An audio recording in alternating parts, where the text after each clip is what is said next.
హల్లెలూయా స్తుతి మహిమ అందరికి వచ్చిన పాట హల్లెలూయా హల్లెలూయా హల్లెలూయా హల్లెలూయా హల్లెలూయా హల్లెలూయా హల్లెలూయా మరొకసారి హల్లెలూయా స్తుతి మహిమ ఎల్లప్పుడూ దేవునికి ఇచ్చెదము హల్లెలూయా స్తుతి మహిమ ఎల్లప్పుడూ దేవునికి ఇచ్చెదము హల్లెలూయా హల్లెలూయా హల్లెలూయా హల్లెలూయా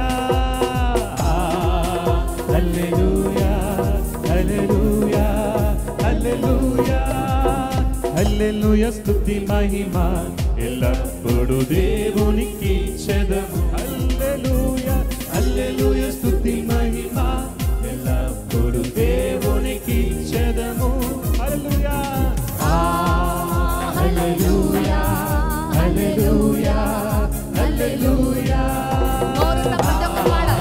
హల్లెలూయా హల్లెలూయా అందరం పాడాలి హల్లెలూయా హల్లెలూయా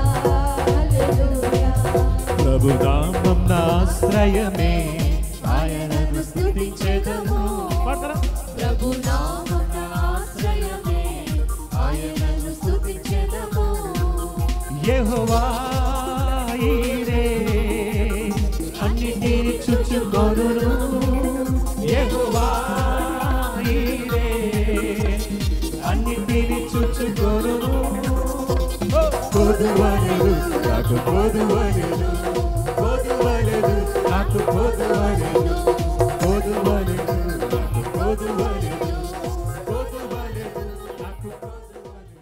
యేసుక్రీస్తు ప్రశస్త నామంలో మా ప్రియులందరికీ శుభాలు. దేవుని వాక్యంలో నుంచి ఈరోజు మార్కు సువార్త 2వ అధ్యాయం 13వ వచనం నుంచి మనం చూడబోతున్నాం. ఆయన సముద్ర తీరమున మరలా నడిచిపోవచ్చుండెను. జనులందరూ ఆయన యొద్దకు రాగా ఆయన వారికి బోధించెను. యేసు ప్రభు ఒక మంచి బోధకుడు ఉన్నట్లుగా మనం గమనిస్తాం. బైబిల్లో నీళ్ల ద్వారాను రక్తము ద్వారాను వచ్చినవాడు ఈయనే అని యోహాను పత్రికలో మనం చూస్తాం. నీరు దేవుని వాక్యానికి గుర్తు, రక్తము ఆయన మన కొరకు విమోచించే క్రయధనాన్ని సూచిస్తుంది. మెట్టుకు నీళ్ల ద్వారా అంటే ఆయన వాక్యము ద్వారా, అలాగే తన ప్రశస్తమైన పరిశుద్ధ రక్తము ద్వారా మనిషిని పవిత్రపరచగలడు. ఆయన మార్గమున వెలుచు సుంకపు మెట్టునొద్ద కూర్చుండి ఉన్న అల్పై కుమారుడైన లేవిని చూచి, ఈ లేవి ఎవరనుకున్నారు? యేసుక్రీస్తు శిష్యుడిగా మార్చబడిన వాడే. ఇతనికి మరో పేరు మత్తయి. సుంకము వసూలు చేసేవారంటే ఆనాటి యూదులకి అసలు ఇష్టం ఉండేది కాదు. ఇతను కూడా యూదుడే. ఎందుకు ఇష్టం ఉండేది కాదు అంటే, వాస్తవానికి ఆనాటి పాలస్తీనా దేశమంతా రోమా సామ్రాజ్యపు పరిపాలన కింద ఏలబడుతుంది లేక పరిపాలించబడుతుంది. కాబట్టి రోమా సామ్రాజ్యానికి అనుకూలంగా ఉన్న వారిని గవర్నర్లుగా నియమించి రోమా ప్రభుత్వానికి పన్ను వసూలు చేసేవారు. పాలస్తీనాలో ఉన్న ఆ యూదులందరూ ఇది మా దేశము, మా పితరులకు దేవుడిచ్చిన వాగ్దాన భూమి, ఇందులో మేము స్వతంత్రులము, మేమెందుకు పన్ను కట్టాలా అని తిరగబడే జెలోతీయులు కూడా ఉన్నారు. కనానీయులు అని కూడా అంటారు వాళ్ళని. సో వీళ్ళు పరాయి దేశస్తులు, మా మీద పెత్తనం చెలాయించటం ఏంటి అని ఉక్రోషంతో కొంతమంది ఊగిపోతుండేవారు. ఇలా దేశభక్తితో కొంతమంది ఉంటే కొద్దో గొప్ప లాభం వస్తుంది కదా, డబ్బు సంపాదించుకోవచ్చు కదా అనుకొని ఆ యూదుల్లోనే కొంతమంది సుంకం వసూలు చేయటానికి రోమా ప్రభుత్వానికి అనుకూలమైన వారిగా మార్చబడి తమ సహోదరుల చేత పన్నును వసూలు చేసుకునేవారు. పన్నును వసూలు చేసే దాంట్లో కూడా ఎంతో అన్యాయం, అక్రమం ఉండేది. కొంత వీరి జేబులోకి వెళ్ళిపోయేది, కొంత ప్రభుత్వానికి కట్టేవారు. మెట్టుకు సామాన్యమైన ప్రజలు చాలా నష్టపోతూ ఉండేవారు. సుంకం వసూలు చేసేవారిని ఆనాటి యూదులు ఇంకెంతగా ద్వేషించేవారంటే, వీడో సుంకరిరా అని అదొక బూతు పదముగా లేక అదొక తిట్టుగా దాన్ని ఉపయోగించేవారు. పాపి సుంకరి ఒకటే అని అలా ఇద్దరు సమానంగా చూసేవారు. ప్రియమైన బిడ్డలారా, ఈ లేవికి డబ్బు కావాలి. ప్రభుత్వపు సైనికులు ఇద్దరు ఉండేవారు, ఇతనికి బాడీ గార్డ్స్గా ఉండేవారు. మంచి డబ్బు వస్తుంది. ప్రభు అతని దగ్గరకు వచ్చి నన్ను వెంబడించుము అన్నాడు. ఒకటే మాట. ఆ మాటకి లేచి ఆయనను వెంబడించెను. 15 వచనం చూడండి. అతని ఇంట ఆయన భోజనంకు కూర్చొని ఉండగా సుంకర్లను పాపులను అనేకులు యేసుతోనూ ఆయన శిష్యులతోనూ కూర్చుండి యుండిరి. ఇట్టివారు అనేకులుండిరి. యేసు ప్రభుని తన ఇంటికి భోజనానికి ఆహ్వానించాడు. యేసు ప్రభుని మాత్రమే కాదు, తనలాంటి స్నేహితులను అనేక మందిని తీసుకొచ్చాడు. సుంకర్లు, పాపులు, ఆనాటి సమాజం ద్వారా ద్వేషించబడే వారిని అందరినీ తన ఇంటికి ఆహ్వానించి యేసు ప్రభుని ఆహ్వానించాడు. ప్రియమైన బిడ్డలారా, ఆనాటి యూదా సమాజము సుంకర్లను ద్వేషిస్తుంటే యేసు ప్రభు వారి జీవితాల్ని వెలిగించినట్లుగా మనం చూస్తాం. వారి జీవితాల్లో గొప్ప మార్పును కలిగించినట్లుగా మనం చూస్తాం. వారాయనను వెంబడించేవారైరి. ఏంటి, వీళ్ళంతా ప్రభుని వెంబడించేవారయ్యారంట. యేసు ప్రభు గురించి శాస్త్రులు ఆయన్ని విమర్శిస్తూ, ఏంటి మీ బోధకుడు ఆ పాపులతో కూర్చున్నాడేంటి, ఆ సుంకర్లతో కూర్చున్నాడేంటి, వారితో కలిసి భోజనం చేయడం ఏంటి అని యేసు ప్రభు గురించి మాట్లాడుతున్నట్లుగా మనం గమనిస్తాం. అప్పుడు యేసు ప్రభు చక్కని మాట చెప్తాడు. రోగులకే కానీ ఆరోగ్యం గల వారికి వైద్యుడక్కర్లేదు. నేను పాపుల్ని పిలవచ్చి తిని కానీ నీతిమంతులను పిలవరాలేదని వారితో చెప్పాను. నేను పాపుల్ని పిలవచ్చాను అని ప్రభు అంటున్నాడు. పాపులను రక్షించడం క్రీస్తు యేసు ఈ లోకానికి వచ్చాడు. ఏమండి, డాక్టర్ దగ్గరికి ఎవరు వెళ్తారు? ఆరోగ్యం గల వారు వెళ్తారా? అనారోగ్యంగా ఉన్నవారు వెళ్తారా? అనారోగ్యంగా ఉన్న వాళ్ళే వెళ్తారు. యేసు ప్రభు అంటాడు, నేను నీతిమంతుల కొరకు రాలేదు, పాపుల కొరకు వచ్చాను. ఆరోగ్యం గల వాడికి వైద్యుడు అక్కర్లేదు, రోగులకే వైద్యుడు కదా. అలాగే యేసు ఎవరి కోసం అంటే పాపులను రక్షించడానికి వచ్చాడు. మరి ఎవరండి పాపులు? బైబిల్ గ్రంథం చెప్తుంది, ఏ భేదం లేదు, అందరూ పాపం చేసి దేవుడిని గురించి మహిమను పొందలేకపోతున్నారు. ప్రతివాని గొంతుక తెరచిన సమాధి అంట, ప్రతివాని పెదవుల కింద సర్ప విషం ఉందంట, వారి కన్నుల ఎదుట దేవుని భయం లేదంట, కీడు చేయడానికి అలవాటు పడిన వారంట. ఏమండి, ఇది ఎవరి గురించే కాదు, ఇది మనుషులందరి గురించి చెప్తున్న దేవుని మాటలు ఇవి. హృదయం మోసకరమైంది, అది ఘోరమైన వ్యాధి గలది, దాన్ని గ్రహించగలవారు ఎవరు? శరీరానికి మురికైతే మనం సబ్బెట్టి కడుక్కుంటా పోతుంది, మన వస్త్రానికి మురికైతే సర్ఫ్ ఎక్సెల్లో ఏదో వేసుకుని మన బట్టలు శుద్ధి చేసుకుంటాం, మన ముఖానికి పెయింట్ అంటుకుంటే టర్పంటైన్ వాడతాం. కానీ మన హృదయంలో ఉన్న పాపం పోవాలంటే ఎలా? అది ఎలా సాధ్యం?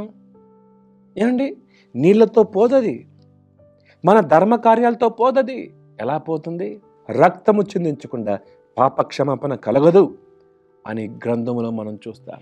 ఆ రక్తమును చిందించటానికి, పరిశుద్ధమైన రక్తాన్ని చిందించటానికి యేసు ప్రభు ఈ లోకానికి వచ్చాడు.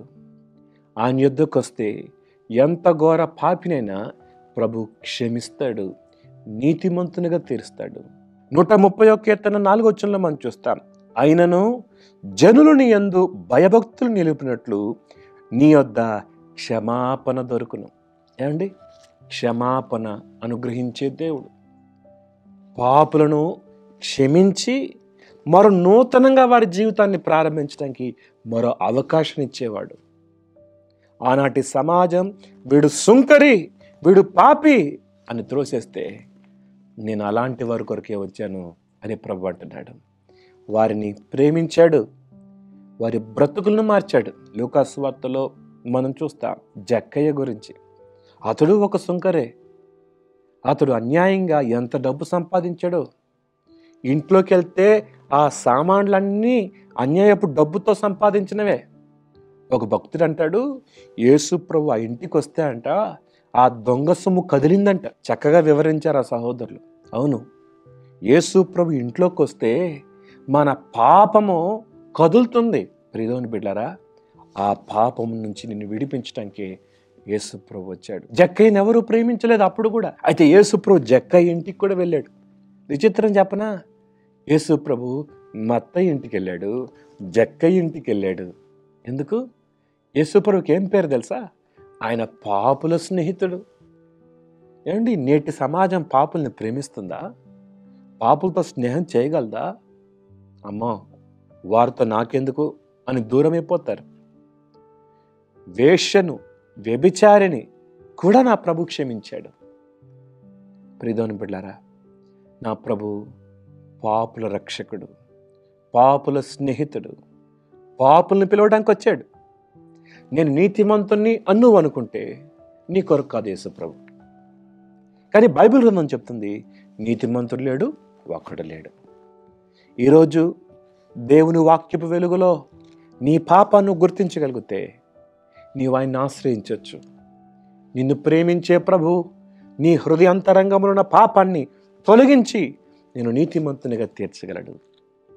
ఆ మత్తయి లేక ఆ లేవి ఎంతగా మార్పు చెందాడంటే, తాను మారడమే కాదు, తన స్నేహితులకు కూడా దేవుని ప్రేమను పంచాడు.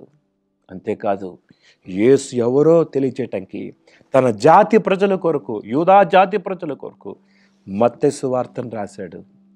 మెట్టుకు యేసు లాంటి వాడిని నేను ఎక్కడా చూడలేదు. ఈ యేసు ఎవరో తెలుసా? నా బ్రతుకును మార్చినవాడు అని ఒక చక్కని సువార్త మత్తయి సువార్తలో కూడా మనము యేసుని పరిచయం చేసినట్లుగా మనం చూస్తాం. కాబట్టి హూ ఈజ్ జీసస్? యేసు ఎవరు అంటే నువ్వు టక్కున చెప్పొచ్చు, ఆయన పాపుల రక్షకుడు, పాపుల స్నేహితుడు, పాపుల కొరకు వచ్చినవాడు. నీ జీవితాన్ని కూడా వెలిగించగలడు. నీవన్యందు విశ్వాసం ఉంచితే నిత్య జీవాన్ని, గొప్ప రక్షణని పొందగలవు. దేవుడి మాటలు దించిన కాక ప్రార్థన. మహోన్నతులకు దేవ సర్వాధికారికి స్తోత్రాలు. ఇదిన మీరు మాతో మాట్లాడిన నీ మాటలు బట్టి వందనాలు. లేవిని లేక మత్తయిని ఎవరూ ప్రేమించలేదు. డబ్బును ప్రేమించిన వ్యక్తి ప్రభు ప్రేమను చూసి అయ్యా నిన్ను వెంబడించకుండా ఉండలేకపోయాడు. ఆ ప్రేమను ఇతరులకు పరిచయం చేశాడు. అంతేకాదు, తన స్వజాతి ప్రజలందరికీ నిన్ను పరిచయం చేశాడు. నీ ప్రేమను పొందిన మేము ఆ ప్రేమను మా మటుకే పరిమితి చేయకుండా మేము పొందిన ప్రేమను ఇతరులకు కూడా పరిచయం చేసే గొప్ప కృప ఇవ్వమని, విత్తబడిన మాటలు మందరి హృదయాలు నీరుకట్టి ఫలింప చేయమని యేసు నామములో అడుగుతున్నాం తండ్రి. ఆమెన్.